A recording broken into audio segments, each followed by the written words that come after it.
Hello again. Hope that you enjoyed the video and stuff from yesterday. Um, excuse me. Just going to continue on here today. Yesterday I told you the story about the man I met and that he had counseled his clients to get extended care insurance, and how the wife had the early or just been diagnosed with Alzheimer's. And I said that you don't have to do that, which is a pretty big statement, right? And that it's a pretty big claim that you don't have to do that. Well, this is what I have to say. Not really. It isn't that big a claim.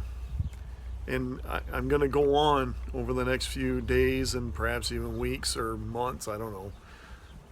I'm just going to talk with you more and more and more about what Kirsten and I have learned because of what we've gone through, and try and impart that to you.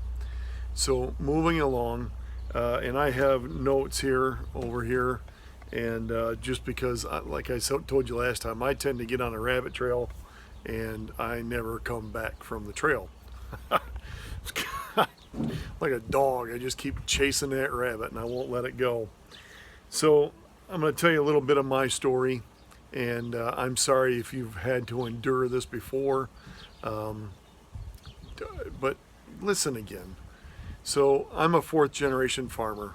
At one time, my dad and I farmed nearly 4,000 acres of corn and soybeans, and we had all of the huge equipment, and we used all of the pesticides and all of the fertilizers, and we were just what you think of when you think of the big, bad, evil farmer. That was us. We did what we thought was right then, and we are doing what we think is right now as well. So we stopped doing all that farming because my dad became ill. And it was an illness that was chased for quite a while as possibly being heart disease or something like that. But that's not what it was. And it was bad enough that my dad essentially retired at the ripe old age of 52. Basically, Dad has been retired since he was 52 years old because of the illness that he contracted, or I should say the symptoms that he contracted. I don't call it a disease, and I don't call it a disease on purpose. And I'll go into that. You'll begin to understand over time. So Dad was ill, and we quit farming in about 2000. Not in about 2000, we did. We quit that agriculture in 2000. And in 2003, at the ripe old age of 37, I got sick with the same thing. And I could bore you with all the symptoms. They're not, doesn't really matter. But suffice it to say, I sat on the couch for at least 6 months. Often when I tell the story, I just say that I sat on sat on the couch for 6 months without moving, and that is partially true, but it's not the whole story. It took years for me to recover from the illness, and I'm getting ahead of myself because my notes all just blew away. I hope you can see that I've got some under my foot and some are over there. So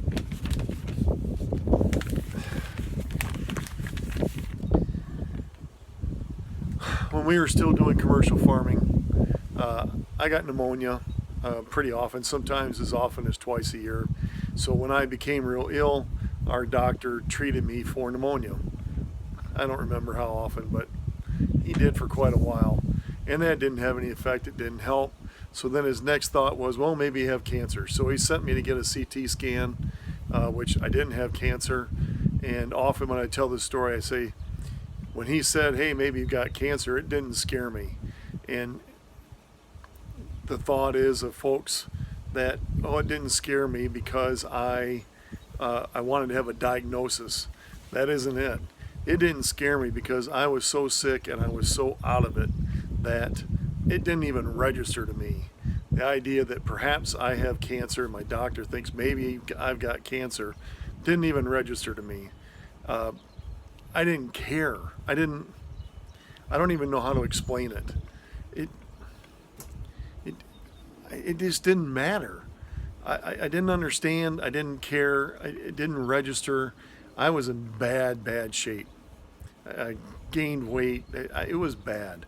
I don't remember most of it. How's that? I don't remember most of that time in my life for probably, I'll bet 2 to 3 years of that time. So 37 to 39 or 40. I really don't have much memory of that time. You got to talk to Kirsten to find out what happened, because I just don't remember. I was alive, but that was about it. So why do I tell this story? Why do I tell you this story right now? Why did I lead off by telling the story about the folks, the insurance and Alzheimer's? Why am I telling you this? It's to get your attention, and it's to explain to you how, or to give you the reason why Kirsten and I and John do what we do. Why do we care so much? And why do we try so hard? It's because I was sick. It's because my dad was so sick. And because what we've learned due to that is that it's not required. It's not, I'm sorry, I'm trying to get this dumb thing the way I want it. It's not required to have that happen to you. It doesn't have to. So how can that be? And so I'm trying to remember what my notes say, because they're blown all over the ground here. When I have time to write it out, I can think through the whole thing and make sure it makes sense. So we're just kind of winging it here. Just kind of stay with me. You don't have to do this.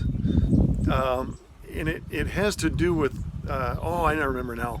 So the way I got healed up and as good as I am now is, in essence, and my dad and my dad's brother, my uncle, and his son, my first cousin, went to a different doctor, an alternative doctor. That's not the story. The story is what he did for us. And it was the same thing for all four of us. And this is the important part in the beginning, really, of the discussion that I want to have with you, is what he changed for us in the way that you can avoid getting disease, Alzheimer's, Parkinson's, diabetes, heart disease, and even cancer, and on and on and on, is this. Listen, okay, pay really close attention. I'm going to get it close up. I don't know where I'm supposed to look. It's diet. All right? So I don't care. I don't mean to say like Weight Watchers diet or, what's the other one that Dan Marino does. I don't care about that. But pick whichever one you want. What I'm concerned with is what's in that food. All right? So that's a lead in, and I'm going to stop because my notes are scattered all over the place. That's what I'm going to start talking with you about, and it's going to be a long discussion. We're just going to keep going along, and I'm going to share with you what I'm learning in Big Stem, and I'm going to share with you what we're doing. Every once in a while I'm going to take you out in the field and show you the chickens, and I'm going to show you the chicks, and it'll just be an ongoing discussion. That's what I want to do with you, and the reason I want to do it with you is because I care. I really care. It disgusts me, and it angers me, and it gets my hackles up that that people are getting sick like this, and it's not required. It isn't part of the deal. There's a way around it, and it's what's in your food. It's what your food is. All right. It isn't the diet like, oh, you can have this many calories of this and this many calories of that. I don't care. That isn't what my thing is. You got to talk to somebody else about that. I'm a farmer, and I understand production and other things that I'm going to delve into with you in these conversations. So I'm going to stop kind of here, but before I go, I need to kind of give you a commercial, because we are farmers and we make our living off from, now we grow chicken and we sell chicken. So I'm going to stop here and give you a little commercial, and then we'll end until tomorrow, and then we'll pick up the story again. All right. So I've talked to you. I got your attention about Alzheimer's and about my own life and my dad's life and my uncle's life and my cousin's life. And those guys are dear to me. They're my neighbors. They're not just my blood, but we live. I can see their homes from where I'm sitting here, all three of them. Look right at their houses, and I know them personally. Unfortunately, Uncle Ted has passed now from cancer. We'll go into that later. So the chicken. So for those of you who don't know, and even if you do, listen to me again. The chicken that we have is the very best chicken that I can grow for you. All right. So it's pastured and it's non-GMO. All right. So the pasturing means that it's literally, it lives its life. And I'm pointing out there because I'm pointing at the pasture where they're living and looking at them right now. The pasture is better than organic. We do not ever use pesticides on that pasture, and we do not use petrol fertilizers on it. The fertilizing is done by the chickens. They eat the food, they eat the pasture, and they give their deposit, which is fertilizer. We move them twice a day onto fresh pasture, so they're getting a fresh place to live and not live in their own filth. They're getting a fresh, as Joel Salatin says, a fresh salad bar of food to eat, a fresh group of bugs to ingest, and we feed them and give them fresh water twice a day. And then the second thing is that we give them non-GMO feed, certified non-GMO feed. So you might say, well, organic's better. Nope, organic is not better. I am not a fan of organic, and I'll tell you why right now. By law, by the label requirements, which are controlled by the USDA and the federal government, to be organic does not mean pesticide free. I'm going to say that again because it's really important. Organic does not mean pesticide free. Now that's not to say that if somebody that you know where you live says that they're organic, some farm family says we're organic, and you go to them and you talk to them and you know that they're pesticide free, it's not what I'm talking about. But stuff that you get at Kroger or Meijer or wherever you shop that says organic does not mean pesticide free. All right, so they can use pesticides that are naturally derived, and they use them. All right, so we do not use any pesticides no matter what. There are no pesticides on that pasture, and we feed non-GMO feed. And so I use non-GMO for two reasons. One is organic is stupid expensive. And if I'm going to use organic feed for our chickens, that means I have to, and I am going to extract a lot more money from you than what is required. And I'm not going to do that. That's not honest. But non-GMO is an honest label. They're saying we use pesticides. Organics makes you want to believe, or wants to make you believe that they don't. We're not saying that. We know that they do. And we're saying we use pesticides, but we don't use genetically modified organisms, GMO. That's not in there. Beyond that, the feed that we use, the label, I've read the label, and the last third or even half of that label is all, I got to write the right term, I'm sorry, the word left me, fermented. All of that, those foods, those things that are in that feed are fermented. The last half or third or half of that label are fermented foods. Why is that a big deal?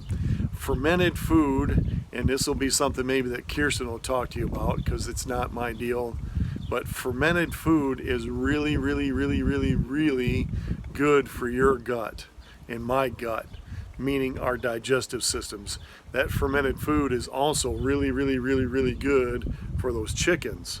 All right, so they're getting a lot of fermented food on top of the Beyond Organic pasture, and on top of being moved twice a day.